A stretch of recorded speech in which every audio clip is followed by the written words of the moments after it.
হুম, দুর্দান্ত টেস্ট হয়েছে, খুব ভালো। মনে হচ্ছে এখনই সব খেয়ে নিই, দারুণ। তো বন্ধুরা, আজকে নিয়ে চলে এসেছি আরো একটি রেসিপি। আজকে বানাবো চিকেন কষা। তো চলো শুরু করা যাক আজকে রেসিপি। তো বন্ধুরা, এখানে কতগুলো জিনিস কেটে নিয়েছি।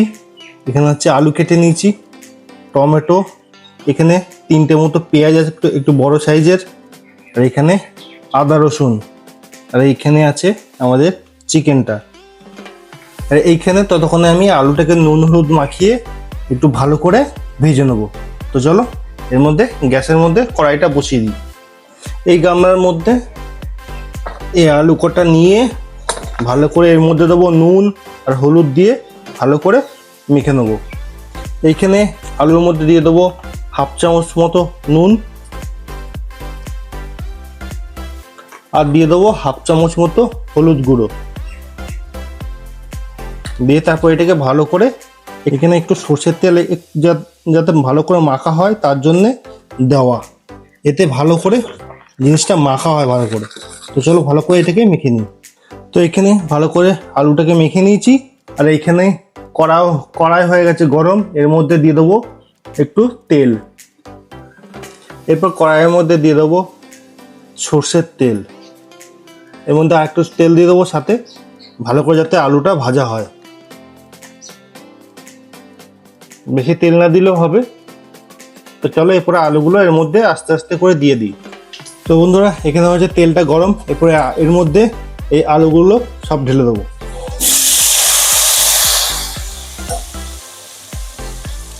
ভালো করে একটু হালকা নেড়ে দেবো। তো এই এটাকে ভালো করে সেদ্ধ করে ভেজে নেব। তো বন্ধুরা, যতক্ষণে আলুটা ওইদিকে ভাজা হচ্ছে ততক্ষণে চলো একটা মশলা বানিয়ে নিই। তো বন্ধুরা, এখানে নিয়ে নিয়েছি মিক্সির জারটা, এর মধ্যে দিয়ে দেবো এখানে আছে 6টা মতো শুকনো লঙ্কা, কিছুটা পরিমাণে এখানে জিরে, গোটা জিরে, আর দিয়ে দেবো গোটা ধনে। আর এইখানে আছে এই যে গোটা ধনেটা এর মধ্যে দিয়ে দেবো, আর এর মধ্যে দিয়ে দেবো এই আদা রসুনগুলো। এর মধ্যে আরেকটা জিনিস দিয়ে দেবো, সেটা হচ্ছে কাশ্মীরি মির্চ। এর মধ্যে গুঁড়ো, এটা এটা এটা দিলে কালারটা খুব সুন্দর আসবে যখন মশলাটা হয়ে যাবে। এরপরে এইটাকে ভালো করে মিক্স করে নেব। আর আলুটা এখনো আরেকটু ভাজা হবে, এখন লাল লাল করে ভাজা হয়নি, একটু উল্টে পাল্টে দেবো যাতে দুপিঠটাই ভালো করে ভাজা হয়ে যায়। আর একটু চাপা দিয়ে এটাকে ভালো করে ভেজে নেব। তো বন্ধুরা, এইখানে হয়ে গেছে মশলাটা রেডি। দেখতে পাচ্ছ কত সুন্দর একটা কালার এসছে, ওই কাশ্মীরি লঙ্কা গুঁড়োটা দেওয়ার জন্য এই কালারটা এসছে। এরপরে দেখে নিই আলুটা ভাজা হয়েছে কিনা। আলুটা অলমোস্ট পুরো লাল লাল করে, দেখতে পাচ্ছ পুরো লাল লাল করে ভাজা হয়ে গেছে। এরপরে এটাকে আস্তে আস্তে নামিয়ে নেব। তো বন্ধুরা, এখানে হয়ে গেছে আলুগুলো লাল লাল করে পুরো পুরো গোল্ডেন কালার হয়ে গেছে। এরপর এই তেলের মধ্যেই এই মাংসগুলোকে হালকা নুন হলুদ দিয়ে ভালো করে হালকা হালকা ভেজে নেব। এই গামলার মধ্যে মাংসটা নিয়ে নিয়েছি, এরপর এর মধ্যে দিয়ে দেবো 1/2 চামচ মতো নুন, আর দিয়ে দেবো 1/2 চামচ মতো হলুদ গুঁড়ো। এবারে এটাকে ভালো করে একটু মেখে নেব। এখানে মাংসটাকে ভালো করে হলুদ আর নুন দিয়ে মেখে নিয়েছি। এরপর এই তেলে ছেড়ে দেবো। হালকা হালকা মাংসটা ভেজে নিলে কি হবে, এর মধ্যে যে এই আস্তে একটা গন্ধ আছে সেটা ছেড়ে যাবে। সব কটাকে একবারে দিয়ে দেবো।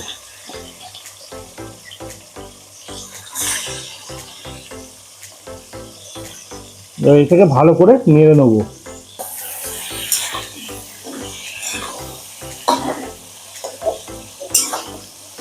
মাংসটাকে ভেজে নিয়ে তারপর কষালে কি খুব সুন্দর একটা টেস্ট, এতে আরো টেস্ট বেড়ে যাবে। তোমরা এইভাবে করে দেখবে, ভালো করে লাল লাল করে মিডিয়াম ভেজে নেবো। এই মাংসটাকে মাঝে মধ্যে একটু নেড়ে নিতে হবে, না কিন্তু তলায় বা ধরে যাবে। এখনো ঠিকমতো ভাজা হয়নি, এখনো ভাজা হবে হালকা। তো বন্ধুরা, এইখানে হয়ে গেছে মাংসটা পুরো পারফেক্টভাবে ভাজা। এরপর মাংসটাকে নামিয়ে নেবো। তো বন্ধুরা, এখানে মাংসটা ভেজে নিয়েছি। এরপর এই তেলের মধ্যেই দিয়ে দেবো এই গোটা মশলাটা। এখানে আছে তেজপাতা, দারচিনি, এলাচ, জিরে, ব্যাস এই কটাই গোটা মশলা দিয়ে হালকা হালকা ভেজে নেব। এরপর এর মধ্যে দিয়ে দেবো পেঁয়াজটা।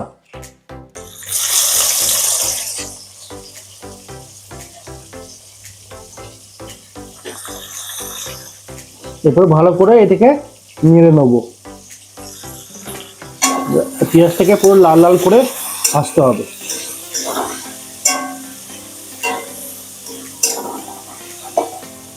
তো এর মধ্যে দিয়ে দেবো হাফ চামচ মতো নুন, যাতে পেঁয়াজটা ভালো করে তাড়াতাড়ি গলে যায়। দিয়ে আর একটু হালকা নেড়ে এটাকে ভালো করে 10-15 মিনিট মতো ভালো করে লাল লাল করে হাই ফ্লেমে ভেজে নেব। তো বন্ধুরা, পেঁয়াজটা অলমোস্ট লাল লাল করে ভাজা হয়ে এসছে। আর একটু লাল লাল করে ভাজতে হবে, তাহলে জিনিসটা আরও ভালো ফ্রাই হবে। তো বন্ধুরা, পেঁয়াজটা লাল লাল করে ভাজা হয়ে গেছে। এরপর এর মধ্যে দিয়ে দেবো এই রেডি করা মশলাটা।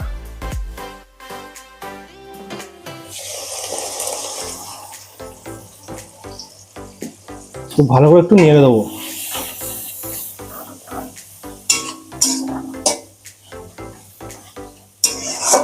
ভালো করে এটাকে কষাতে হবে যতক্ষণ না মশলা থেকে তেল ছাড়ে। এর মধ্যেই একটু হালকা জল দিয়ে ওর মধ্যে নেড়ে দিয়ে দেবো।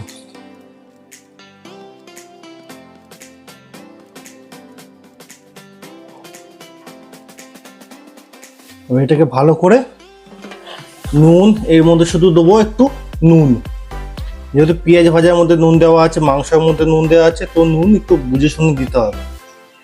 বেশি নুন দিলে আবার নুন কোটা হয়ে যাবে, খেয়ে খাওয়া যাবে না লাস্টে। এটাকে ভালো করে কষিয়ে নেব।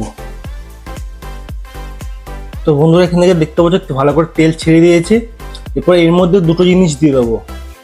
এক হলো এখানে চিকেন মশলা আছে, একটু ভালো করে নেড়ে দেবো। আর দিয়ে দেবো এর মধ্যে এই দইটুকু।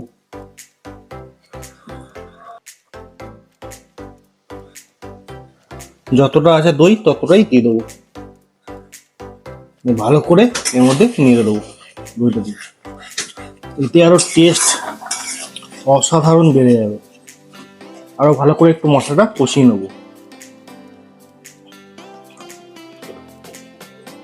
তো বন্ধুরা, মশলাটাকে একদম ভালো করে তেল ছেড়ে দিয়েছে।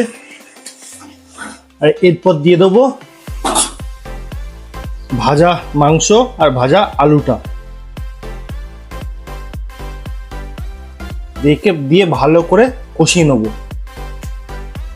তো বন্ধুরা, দেখতে পাচ্ছ কালারটা কি এসছে।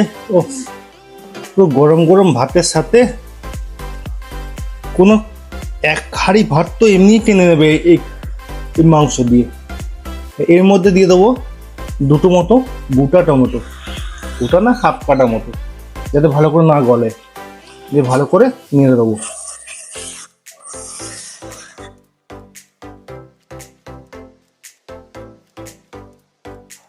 দারুণ কালার এসছে, দারুণ।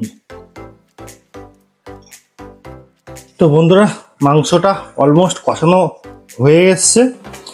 এরপর এর মধ্যে দিয়ে দেবো গরম জল। ঠিক আছে, আর একটু ভালো করে কষিয়ে নিই। দেখেছো কালারটা কি এসছে। শুধু এটা গরম গরম ভাতের সাথে পাওয়া মানে এক হাঁড়ি ভাত শেষ, তাও কম পড়ে যাবে এক হাঁড়ি ভাতের। তো বন্ধুরা, মাংসটা হয়ে গেছে পুরো কষানো। এরপর এর মধ্যে দিয়ে দেবো গরম জল।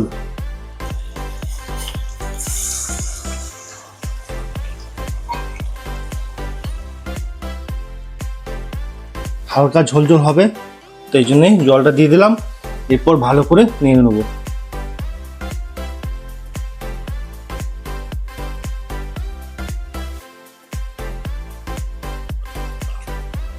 এরপর এটাকে 10 মিনিট মতো ফুটিয়ে নিয়ে তারপর নামিয়ে নেবো। তো বন্ধুরা এখানে নিয়ে নিয়েছি 1 পিস মতো। তো চলো এটা টেস্ট করে দেখি কিরকম কি হয়েছে। তো বন্ধুরা এখানে নিয়ে নিয়েছি একটা পিস, চলো টেস্ট করে দেখি এর টেস্টটা কিরকম হয়েছে।